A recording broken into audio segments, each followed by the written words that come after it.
Everyone, Razia mini ব্লগে তোমাদের সবাইকে স্বাগতম। তো আজকে কোনো মিনি ব্লগ না, আজকে নিয়ে এসেছি লং ভিডিও। তোমাদের অনেক ভিডিওতেই বলেছি যে আমার পায়ে এরকম প্রবলেম আছে, আমি সিঁড়িতে উঠতে পারি না, কষ্ট হয়, অনেক কিছুই বলেছি। তো সেই জন্য সেই ঘটনাটা বলবো আমার যে কি হয়েছে আমার পায়ে, কেন আমি এরকম বলি সেটাই বলবো তোমাদের সাথে। আমার প্রচণ্ড রোদ আছে, আমি ছাদে আছি, সেই জন্য আমি তাকাতে পারছি না, এইদিকে তাকিয়ে কথা বলছি, তোমরা প্লিজ কিছু মাইন্ড করো না। তো আমার পায়ে কি হয়েছে বিশেষ করে সবার ফার্স্ট বলি, আমার নাম হচ্ছে রাজিয়া পারভিন। আমি কান্দি মুর্শিদাবাদ কান্দিতে আমি থাকি। আমি গ্র্যাজুয়েশন কমপ্লিট করেছি। আমার পায়ে যে জার্নিটা, আমার পায়ে হচ্ছে মাসল প্রবলেম, এক কথায় বলে মাসল প্রবলেম, মানে শিরা হাড় এবং যে মাংসপেশিটা আছে সেটা কিন্তু সেট খেয়ে নেই। তো যাই হোক, জার্নিটাকে বলি, তারপর না হয় বলি। তো বিশেষ করে প্রথমে আমাকে দেখিয়েছিল কলকাতা, আমার মনে পড়ে কলকাতার ঘটনাটা। কলকাতা আমাকে ডক্টর দেখায়, তখন আমার মামা নিয়ে গিয়েছিল আমাকে। কলকাতায় দেখায়, আরও এক জায়গা আছে রামপুরহাট যেখানে বলছে, ওখানেও দেখিয়েছিল। তো কলকাতা যখন দেখায় তখন কিন্তু ডক্টরে বলে দিয়েছিল যে ঠিক হবে না। তো কলকাতাতে আমার দুটো তিনটা কথা মনে পড়ে, যেটা হলো আমার যখন ইমার্জেন্সিতে যায় তখন আমাকে আমার পায়ে ছুঁচ ঢুকিয়েছিল 18টা করে, দুই পায়ে 18টা করে, দুই পায়ে আমার ছুঁচ ঢুকিয়েছিল। ছুঁচ ঢুকিয়েছে এইভাবে ঘুরিয়েছে, ছুঁচ ঢুকিয়েছে এইভাবে ঘুরিয়েছে, হ্যাঁ যাই। তো ছুঁচ ঢুকিয়েছে এইভাবে ঘুরিয়েছে, এইভাবে কিন্তু আমার 18টা কি বলবো আর, মানে আটকে যাচ্ছি আমি। তো এইভাবে ছুঁচ ঢুকায় আর ঘোরায়, আমার মামা সেটা দেখতে পারে না, কান্না করতে করতে বেরিয়ে আসে। তো সেখান থেকে চলে আসি। তারপরে টিউশন পড়তে যেতাম, স্কুল যেতাম, সেখানে সবাই বলতো যে তোর পাটা তোর মা ডক্টর দেখায় না? বললাম হ্যাঁ দেখিয়েছে, তাই বলতাম ছোটোতে। তখন বলতো যে এখানে তোর মাকে নিয়ে যেতে বলিস, ঠিক হয়ে যাবে। ও বলতো ওখানে নিয়ে যেতে বলিস, ঠিক হয়ে যাবে। সে বলতো সেখানে নিয়ে যেতে বলিস, ঠিক হয়ে যাবে। মানে এক একজন এক এক রকম জায়গার নাম বলতো। তো সেটা আমি মাকে এসে বলতাম যে মা এই জন্য একজন এরকম বলছে, এখানে নিয়ে গেলে পরে আমার পা ঠিক হয়ে যাবে, এরকম বলতাম। তো আমার মারা সেটা খারাপ লাগতো। তারপর আমার মা ডিসাইড করে যে পুনাতে ভালো ডক্টর আছে, সেখানে দেখাবো। তো সেখানে নিয়ে যাওয়ার পরে সেখানে আমার মা যায়নি, তখন আমার মামার সাথে গিয়েছিলাম আমি পুনা। তো সেখানে আমার আব্বু দেখায়। তো সেখানে ছেলেদের কোনো অ্যালাউড ছিল না। তো সেই জন্য আমার মাকে আবার জার্নি করে যেতে হয়। আমার মাও অনেক জার্নি করে গিয়েছে, আমার বাবাও অনেক জার্নি করেছে, মানে আমার আব্বু জার্নি করেছে অনেক। আমি যখন পুনাতে ডক্টর দেখায় তখন আমার বয়স প্রায় 7 থেকে 8 বছর বয়স।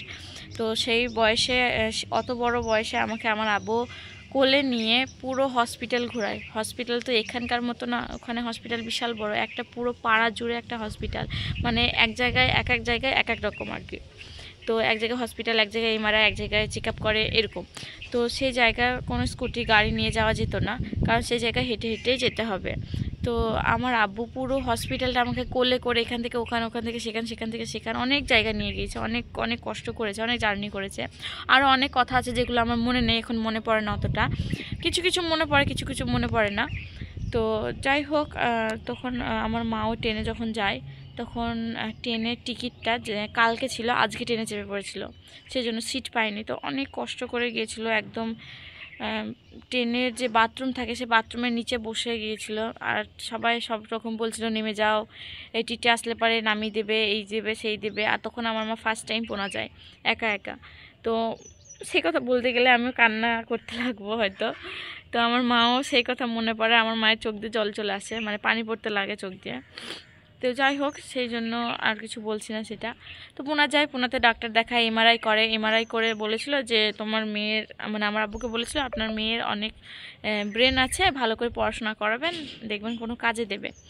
তো ঠিক আছে, সেটা হলো। তো সেরকম ইনশাল্লাহ আছে ব্রেন, বলতে না।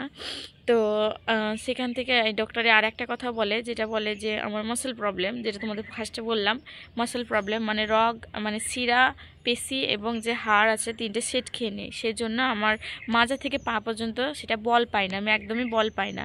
মানে পাটা যদি এইভাবে তুলতে বলে সোজা করে, তো আমি তুলতে পারি না কোনো সাপোর্ট ছাড়া। তো যাই হোক, মাঝে থেকে পা পর্যন্ত, যাক আল্লাহর রহমতে আমি হাঁটতে পারি, এটাই অনেক। আরও অনেকে আছে যারা একদমই হাঁটতে চলতেই পারে না, বাথরুমও করতে যেতে পারে না, একা একা কোলে করে নিয়ে যেতে হয়, আরও অনেক আছে। তো তাদের থেকে আলহামদুলিল্লাহ অনেক ভালো আছি, আমি তাতে দুঃখ করি না। আল্লাহ হয়তো নিশ্চয়ই কিছু ভালো বুঝেছে যে জন্য এরকম দিয়েছে, সেটা কোনো কথা না। তবে আমার একটা ইচ্ছা আছে, যেটা আমি বাড়িতে বসে যেন ইউটিউবে আমি বড় একটা ইউটিউবার হতে পারি এবং ইউটিউব থেকে আমি যেন ইনকাম করতে পারি। সেটা শুধু সম্ভব তোমাদের জন্য। তোমরা না সাপোর্ট থাকলে পারেন, তোমরা না হেল্প করলে পারে আমি কোনো দিন এগোতে পারবো না, কোনো দিন আগে যেতে পারবো না, বা কোনো দিন বড়ো হতেও পারবো না।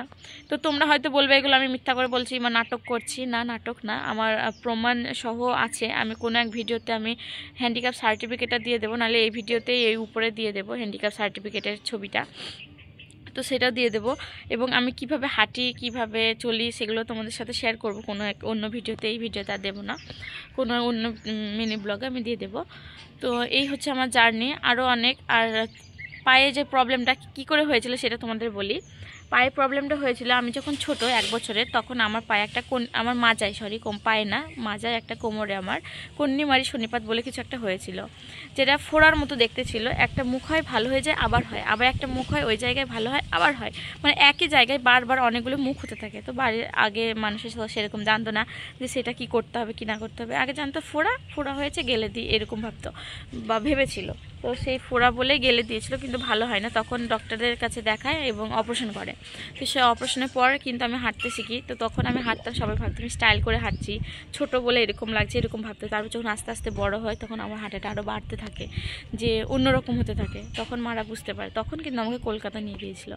তো সেই থেকে আমার কন্যামারি শনিপাত থেকে আদেও হয়েছে নাকি আমার মায়ের পেট থেকে, আমার জন্ম থেকে হয়েছে, সেটা কিন্তু এখনও কেউ কনফার্মভাবে জানে না যে আদেও জন্ম থেকে হয়েছে নাকি কন্যামারি শনিপাত থেকে হয়েছে। তো আমি নাকি যতটা জানি, আমার মারাও যতটা জানে, হয়তো এটা কন্যামারি শনিপাত থেকেই হয়েছে। কারণ কন্যামারি শনিপাত এমনই জিনিস যেটা উপর দিয়ে যদি যায় তাহলে হাতের বা মুখের কোনো খাম করে দেবে, কিংবা যদি পায়ের দিকে যায় তো পায়ের কোনো খাম করে দেবে। তো সেটাই হয়েছে আমার সাথে, পায়ের দিকেই গিয়েছে। তো যাই হোক, আল্লাহর রহমতে অনেক ভালো আছি। আল্লাহ যেটা বুঝে যেটা করে সেটা তো ভালোর জন্যই করে। আল্লাহ নিশ্চয়ই কিছু ভালো বুঝেছে, সেজন্য দিয়েছে। তো তোমরা দোয়া করো যেন আমি ভালো থাকি, সুস্থ থাকি এবং ইউটিউবে আরও এগিয়ে যেতে পারি, বড় একটা ইউটিউবার হতে পারি, এবং আমার যে ইচ্ছা, আমার যে শখ আছে, আমার যে স্বপ্ন আছে, সেগুলো যেন আমি পূরণ করতে পারি।